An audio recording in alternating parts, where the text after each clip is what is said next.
Bom dia, minhas irmãs queridas, como tem passado? Então, hoje nós estamos aqui nesta manhã deste domingo para mais um vídeo de aula, né? E eu ainda estou substituindo a irmã Vilma. E na próxima aula ela deverá estar em fevereiro com vocês, com todos nós. Então vamos lá, nós estamos estudando a revista da Convenção Batista Fluminense, com o título geral Superando as Adversidades da Vida. E hoje nós vamos estudar a lição 6, que vai falar de Elias, quando a adversidade é a falta de reconhecimento. Para isso, vamos pedir a Deus sabedoria para que Ele possa estar conduzindo esse estudo para todas nós.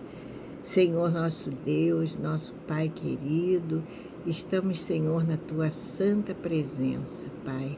Primeiramente, para Te agradecer por todos os Teus feitos em nossas vidas, por todas as bênçãos, pelo Teu tão grande amor para conosco, quando Tu ofereceste o Teu Filho, Pai, para morrer no nosso lugar, o Cordeiro de Deus que leva, que tira os pecados do mundo, Senhor. Ó Pai, só Ele pôde pagar o preço da nossa redenção através do seu sangue inocente. Ó Deus, nós te pedimos, Pai, a Tua unção. Sabemos, Pai, que o Espírito Santo foi nos dado como um consolador. Ó Pai, nós não ficamos órfãos, Pai. Então eu te agradeço pela presença dele em nossos corações. Te peço que ele possa estar conduzindo todo esse estudo, Pai, para melhor compreensão, Pai, desse assunto que é tão maravilhoso. Abençoa, Senhor, cada senhora que está assistindo esse vídeo aula, cada irmão, as suas famílias representadas. Abençoa todos nós, Senhor, com perdão dos nossos pecados. Eu oro em nome de Jesus Cristo. Amém. Então, minhas queridas, vamos ver o alvo da nossa lição de hoje. O alvo é aonde a gente quer chegar, né, ao final do estudo da lição como um todo. Então, o alvo é mostrar que Deus nunca nos abandona diante das adversidades. Agora vamos aos propósitos, no sentido do saber, no sentido cognitivo, né? Ao final da lição, eu deverei entender que Deus pode nos usar como ferramenta de excelência em suas mãos, no crescimento e aperfeiçoamento da obra cristã. Agora vamos ver o propósito no sentido do sentir, né? Afinal, qual deverá ser o nosso sentimento após o estudo da lição?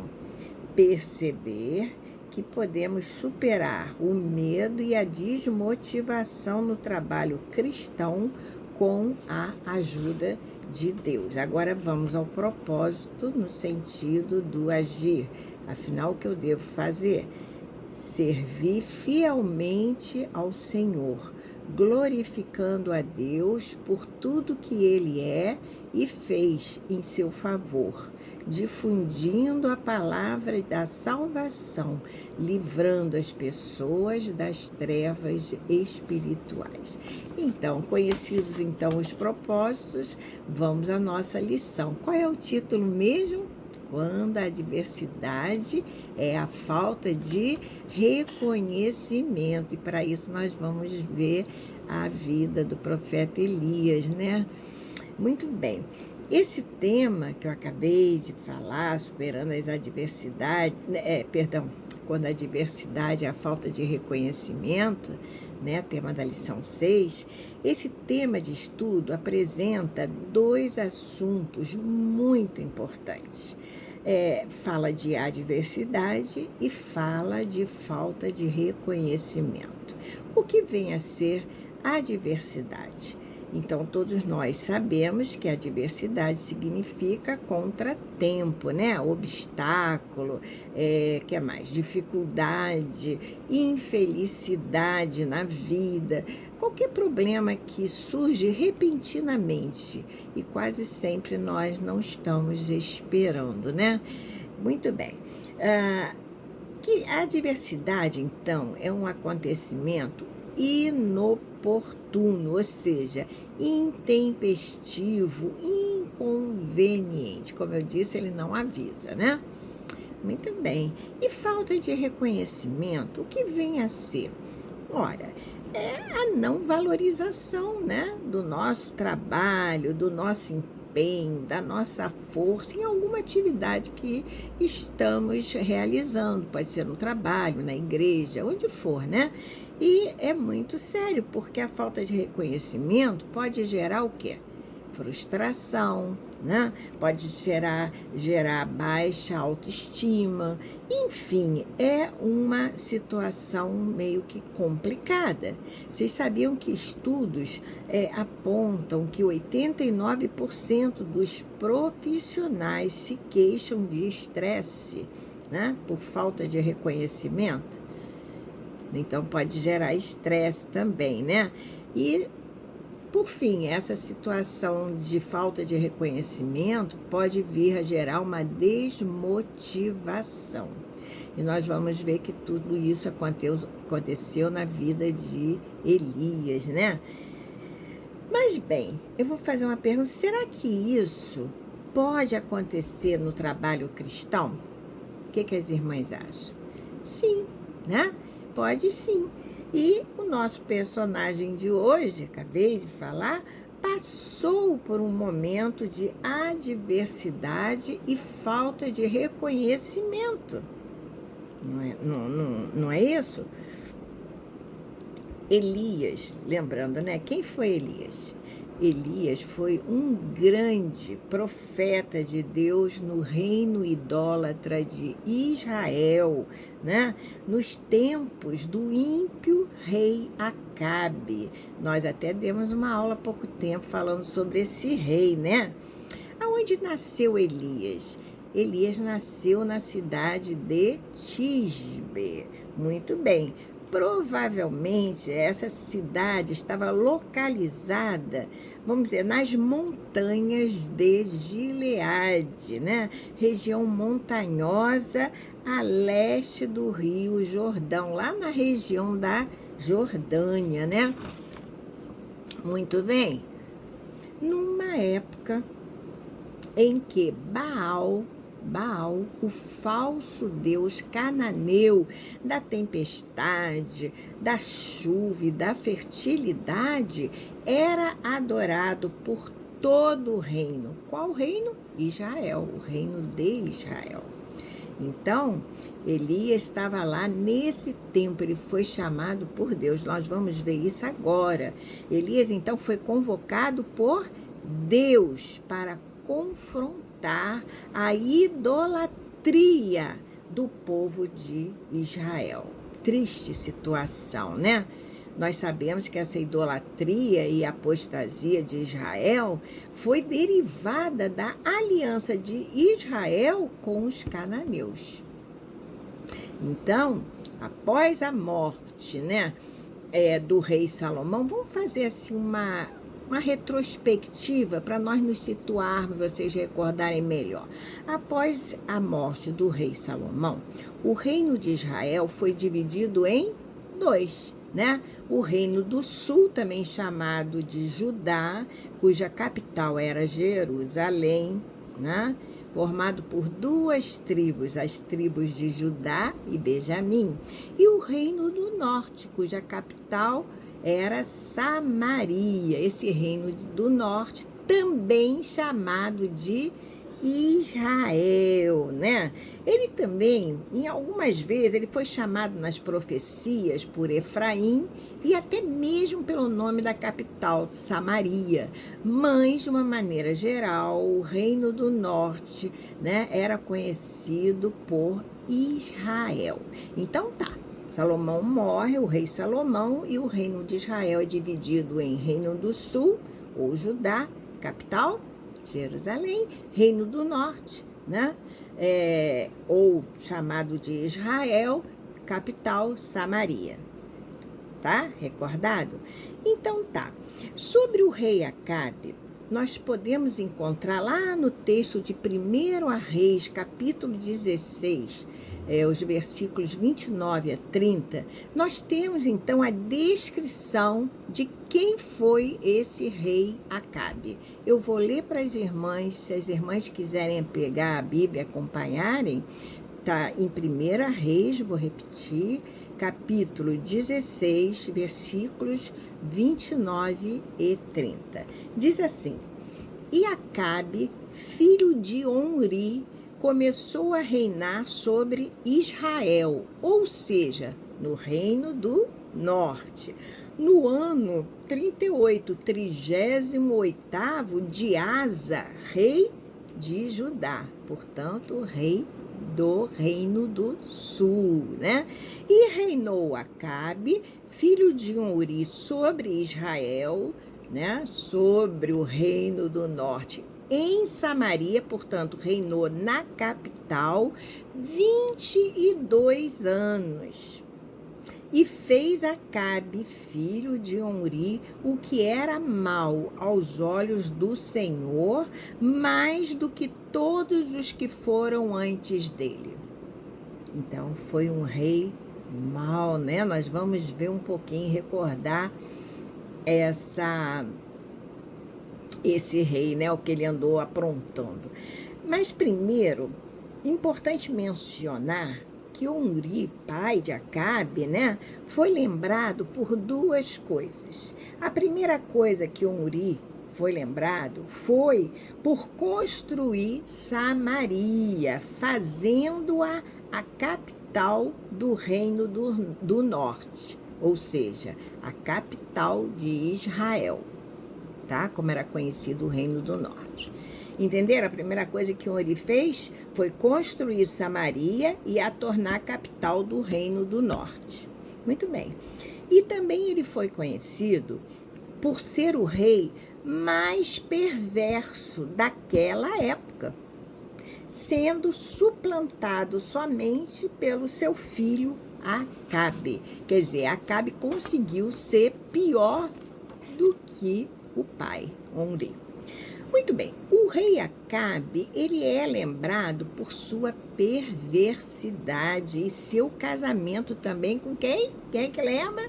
Com Jezabel, né? Mulher dominadora e religiosa e que se denominava, se vocês não sabem, ela se denominava porta-voz do casal de deuses cananeus da fertilidade, que eram Baal e Aserá, né? Aserá era tida como esposa, né? Desse Deus com D minúsculo, né? Então, repetindo, né?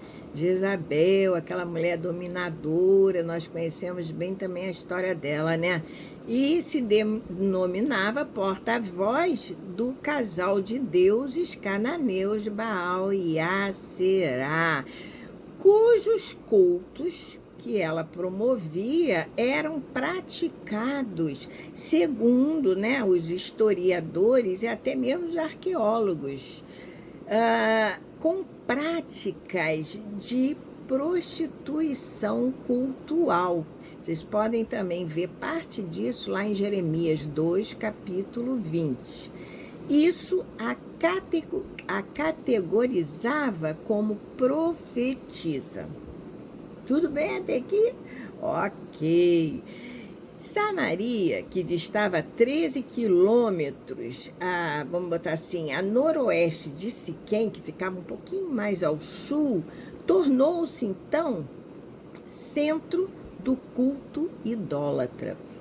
Então, a cidade de Samaria tornou-se centro do culto idólatra. Está lá em 1 Reis 16, 32. Eu vou ler para as irmãs, eu já separei aqui, né? Diz assim, e levantou um altar a Baal. Quem levantou foi Jezabel. Ele levantou um altar a Baal na casa de Baal que edificara em Samaria, ok? Neste contexto tão adverso, né? Deus convoca o profeta Elias para uma missão árdua. Em outras palavras, Elias foi o quê? Foi a resposta de Deus para Acabe e Jezabel. Ele manda o profeta, né? O último profeta, todos os anteriores haviam o quê? Morrido, os profetas do reino do norte. Muito bem. E às vezes nós não entendemos, né? Por muitas vezes nós não entendemos os propósitos de Deus em meio às adversidades da vida. Mas Deus está sempre cuidando de nós, né? Como assim estava cuidando lá do Reino do Norte, querendo avisá-los, né? Mas se eles não saíssem, né, da idolatria, que esse reino ia desaparecer, ser destruído. Muitas vezes nós achamos que não temos capacidade e que não conseguiremos realizar o que Deus deseja de nós. No entanto, nós devemos lembrar sempre que, além de nos chamar, Deus nos capacita e nos ajuda, seja qual for o trabalho que estivermos realizando para o seu reino. Não é verdade? Ele nos abandona? Nunca. Né? E temos que lembrar que carregamos ele dentro de nós. Ok. Voltando, lembremos que Deus, então, vamos fixar isso, não nos abandona, assim como não abandonou Elias. Elias sabia que se ficasse em Samaria, seria morto, pois ele fora um instrumento de Deus para aniquilar com os profetas de Baal e Aserá, que era a outra falsa deusa adorada por Israel naquele tempo, conforme eu já lembrei, né? Então, vamos lembrar que Jezabel havia construído um templo lá em Samaria para Baal, né?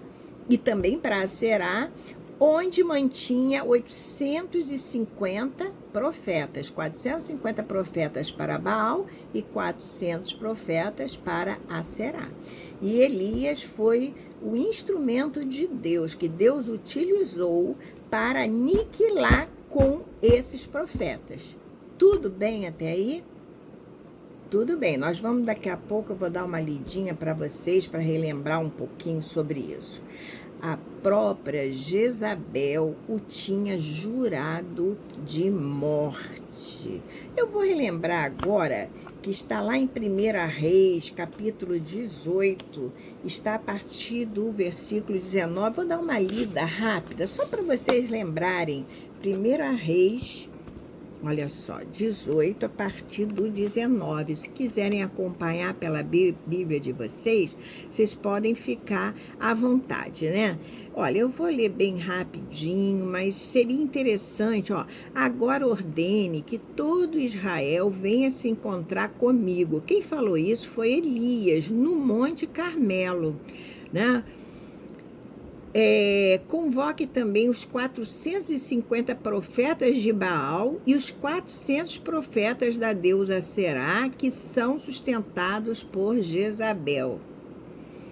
Eu acho que é Azerá, mas eu falo Aserá. Acho mais fácil para mim, mas eu acho que é Azerá. Elias e os profetas de Baal, então, lá no Monte Carmelo, né? O que Acabe... Então, ele fala isso para Acabe. Então, Acabe enviou mensageiros a todos os filhos de Israel e ajuntou os profetas no Monte Carmelo. Depois, Elias se aproximou de todo o povo e disse: até quando vocês ficarão pulando de um lado para o outro? Se o Senhor é Deus, sigam-no. Se é Baal, sigam-no. Porém, o povo não disse uma só palavra. Então Elias disse ao povo. Primeiro, que povo é esse? Era o povo de Deus, o povo de Israel, lá do Reino do Norte. Imagina, né? A idolatria entrou no coração deles, porque eles casaram com mulheres, né, lá da raça dos cananeus e começaram a ter aliança com esse povo quando Deus disse para não se envolverem com ele. Aí Elias diz ao povo: eu sou o único que restou dos profetas do Senhor, e os profetas de Baal são 450 homens. Ele era único, e os outros eram 450, né, de Baal. Tragam agora 2 novilhos, eles que escolham para si um dos novilhos, olha, e cortando-o em pedaços, o ponham sobre a lenha, porém não ponham fogo. Nós conhecemos essa história, né? Eu preparei o outro novilho, e eu o prepararei o outro novilho, e o porei sobre a lenha, mas não porei fogo. Veja bem, então eles invocarão o nome de seu Deus, e eu invocarei o nome do Senhor, e há de ser que o Deus que responder com fogo, esse que é Deus, esse é que é Deus. E todo o povo respondeu uma boa proposta. Elias disse aos profetas de Baal: escolha um dos novilhos e prepara-no primeiro, porque vocês são muitos. Depois invoquem o nome do Deus de vocês, mas não ponham fogo na lenha. Porque vocês estão lembrados que Baal e Aserá eram deuses de quê? Da tempestade, né? Da chuva. Olha só. Era Deus também da fertilidade, né? Pegaram o novilho que lhes foi trazido, prepararam-no e invocaram o nome de Baal desde a manhã até o meio-dia. Quer dizer, a manhã toda. Ó Baal, responde-nos, os 450 profetas, né? Falava. Porém, não se ouviu nenhuma voz e não houve quem respondesse. E ficaram pulando ao redor do altar que tinham feito. Imagina essa cena. E ao meio-dia, Elias começou a zombar deles, dizendo, eu acho muito interessante esse texto, vamos ler. Ele falava assim, gritem mais alto, porque ele é Deus, Deus com D minúsculo, lógico. Pode ser que esteja meditando, atendendo às necessidades ou até viajando. Talvez esteja dormindo e necessitem que o acordem. Estava debochando, né? E eles clamavam em altas vozes e se cortavam mesmo, olha, com facas e com lanças, segundo o seu costume, até ficarem cobertos de sangue. Imaginem, passado o meio-dia, eles profetizaram até a hora do sacrifício da tarde, porém não houve voz, nem resposta, né? E também nem atenção alguma. Então eles ainda pediram mais tempo, né? Até a tarde, vamos ver se o nosso Deus responde. Então Elias disse a todo o povo, aproximem-se de mim. Imagina essa cena. E todo o povo se aproximou deles. Elias restaurou o altar do Senhor que estava em ruínas. Pegou, sabe quantas pedras? 12 pedras para representar cada tribo de Israel, né? Só pode. Segundo o número das tribos dos filhos de Jacó, é o que eu acabei de falar. E quem tinha vindo a palavra do Senhor dizendo, o seu nome será Israel. Com aquelas pedras edificou o altar em nome do Senhor, né? Ao redor deles fez uma vala, capaz de conter 2 medidas de sementes. E então armou a lenha. Cortou o novilho em pedaços e o pôs sobre a lenha. Então disse, encham 4 cântaros com água e derramem sobre o holocausto e sobre a lenha. Repetiram isso, né? 3 vezes, botaram ainda água em torno da lenha. E isso eles não fizeram, né? Lá, os profetas de Baal. Bom, agora aqui. O Senhor, Deus de Abraão, de Isaque e de Jacó, ó Senhor, Deus de Abraão, de Isaque e de Israel, que hoje se fique sabendo que tu és Deus de Israel, em Israel, e que eu sou teu servo, e que segundo a tua palavra fiz todas estas coisas. Responde-me, Senhor, responde-me, para que este povo saiba que tu, Senhor, és Deus, e que fizestes o coração deles voltar para ti. Agora, versículo 38, olha o que aconteceu. Então caiu fogo do Senhor e consumiu o holocausto, a lenha, as pedras e a terra, e ainda lambeu a água que estava na vala. Quando o povo viu isso, todos se prostraram com o rosto em terra e disseram: ó, o Senhor é Deus, só o Senhor é Deus. Então Elias disse assim: prendam os profetas de Baal, que nenhum deles escape. Elias os fez descer até o ribeiro de Quizon e ali os matou. Então vocês vejam que com nosso Deus não se brinca, né? Temendo por sua vida, então, porque ele havia matado, né, os 450 profetas de Baal. Elias foge para Berseba, né, que ficava no extremo sul da região de Judá. Então ele vai para, né, o reino do sul, né, e vai para o extremo sul dessa região de Judá e deixa ali um servo e vai para o deserto, né? Naturalmente ele estava apavorado, sentindo-se fracassado e solitário. O profeta Elias desejou a morte. Certamente estava deprimido e sob forte estresse. Quer dizer, ele estava achando que o trabalho dele não tinha sido reconhecido por Deus, né? É quando a adversidade é a falta de reconhecimento, gera estresse. Estão lembrados que eu falei lá em depressão também. Por vezes nós nos sentimos assim, como Elias, assim, sozinhos, né? Mesmo que cercados de muitas pessoas ao nosso redor. Isso pode acontecer. Todavia, devemos lembrar que temos o Consolador Espírito Santo em nós, que está sempre conosco, nos ajudando em todos os momentos da nossa vida, nos momentos de adversidade ou não, né? Deus cuidou de Elias, suprindo todas as suas necessidades. Está lá em 1 Reis 19, do 5 ao 8, do 5 a 9, vocês podem ler. Deus o conhecia muito bem, conhecia as suas forças, mas também conhecia de Elias as suas fraquezas. E com Deus, Elias superou o medo, porque é natural o medo, né? Quando a gente fica inseguro, né, a gente gera aquele medo dentro de nós, mas Elias conseguiu superar, né, esse medo.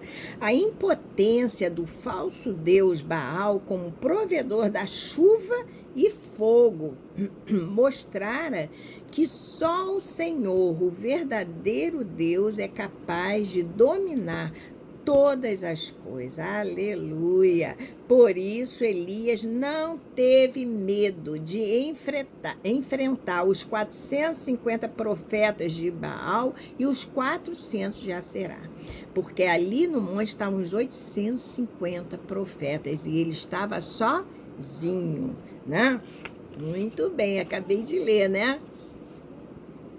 Gente, nesse tempo aí de pandemia, muitas pessoas têm vivenciado o quê? O medo. E algumas até experimentado a crise de pânico, não é verdade? Isoladas de tudo, elas se isolam e de todos, elas não saem às ruas, né? Trancafiadas em suas casas, temendo por suas vidas. Não é a realidade que nós estamos vivendo, só saímos em último caso, para o médico, uma compra ou para trabalhar, quem precisa ainda trabalhar. O cuidado pessoal, isso nós não podemos esquecer, é necessário, mas não pode faltar a confiança em Deus. de modo nenhum pode faltar. Não sabemos plenamente o propósito dessa enfermidade. Porém, o que a gente afirma? Que o futuro nos dirá. Porque tudo certamente tem um propósito debaixo do altar de Deus, né? Muitas vezes o medo vem como um ladrão, com o intento de roubar-nos a certeza de que Deus está conosco. Somos falhos, fracos e pensamos muitas vezes não ter condição de realizar o que o Senhor quer de nós. Não é verdade? Porque somos imperfeitos, né? Contudo, jamais devemos nos esquecer que o Espírito Santo de Deus está ao nosso lado, à nossa frente, dentro de nós, para auxiliar-nos. Basta pedirmos a Ele em oração. No deserto, Deus não abandonou Elias de maneira nenhuma. Pelo contrário, Deus cuidou, alimentou e o fortaleceu física, emocional e espiritualmente. No entanto, Elias julgava que Deus o tinha abandonado. Foi nesse momento, convencido de que estava sozinho naquela caverna, que o Senhor perguntou a Elias o que ele fazia lá. E o que Elias respondeu? Elias respondeu, está lá em 1 Reis 19, 13 e 14. Respondeu assim: eu tenho sido em extremo zeloso pelo Senhor dos Exércitos, porque os filhos de Israel deixaram a tua aliança, derrubaram os teus altares e mataram os teus profetas à espada. E só eu fiquei, e buscam a minha vida para me tirarem. Olha só, o que Elias assim fez um desabafo, né? Diante de Deus, desabafou diante do Senhor, inconformado com toda aquela situação de ter que se esconder, com medo, né? De ser morto. Afinal, ele tinha matado 850 profetas lá, né? De Jezabel lá, da malvada Jezabel. Então, eu pergunto, o que esperar, assim, o que Elias esperava receber de Deus? Honra, reconhecimento de Deus pela obra que ele havia realizado? A obra do Senhor é para ser feita de que forma? Com amor, sem esperar glórias ou conforto. No trabalho cristão, nem sempre veremos os resultados de imediato. Façamos a obra sempre com excelência e os resultados aparecerão com certeza, independente de vermos ou não, ou de vê-los ou não. O aclamado músico evangélico João Alexandre, citando o pensador Mário Sérgio Cortella, definiu, preste atenção que é muito bonito: a excelência é fazer melhor o que eu posso com aquilo que eu tenho, até que eu possa ter ferramentas melhores para fazer melhor aquilo que eu já faço. Bacana, né? Eu vou repetir para vocês. Diz assim: a excelência é fazer melhor o que eu posso com aquilo que eu tenho, até que eu possa ter ferramentas melhores para fazer melhor aquilo que eu já faço. É assim que Deus trabalha e é assim que Ele espera, né, que o façamos também. Já estamos caminhando aí para o final, né? Acontece que só Deus já possui essa excelência plena em si mesmo. Mas ainda assim, espera até encontrar entre nós as ferramentas melhores para usar e fazer sua obra perfeita prevalecer. Nós somos essas ferramentas. Por outro lado, nós não possuímos essa excelência plena em nós mesmos. ela vai o quê? Crescendo e se aperfeiçoando mais e mais à medida que nos dispomos a fazer o melhor para Deus, buscando nele o crescimento e o aperfeiçoamento da obra cristã, do trabalho cristão.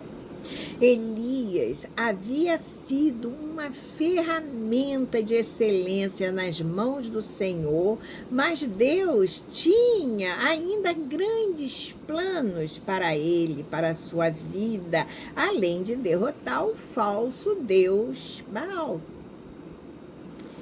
Conclusão do estudo da nossa lição. Temos grandes desafios para esse tempo atual. A humanidade, ela está distante de Deus, fazendo coisas que o desagradam. Com a pandemia, vieram novos desafios, novos problemas, desempregos, aumento da violência doméstica, aumento do feminicídio, medo, solidão e outros problemas. Não é verdade? Nós temos acompanhado dia a dia isso. Precisamos buscar em Deus o quê? O consolo e o encorajamento necessários para vivermos nesse caos e vencermos. Precisamos também divulgarmos as boas novas de salvação aos aflitos e sem esperança para essa e para a vida vindoura. Não é verdade? Deus conta conosco como ferramentas nas mãos deles. Vamos anunciar essas boas novas aos perdidos. Tá bem, minhas irmãs? Então, chegamos ao final de mais um vídeo aula. Eu espero que as irmãs tenham gostado e que aproveitem bastante essa lição que é muito bonita. Uma boa semana para cada uma de vocês e que Deus abençoe também a vocês e a família de vocês. Um beijo, até o próximo vídeo aula.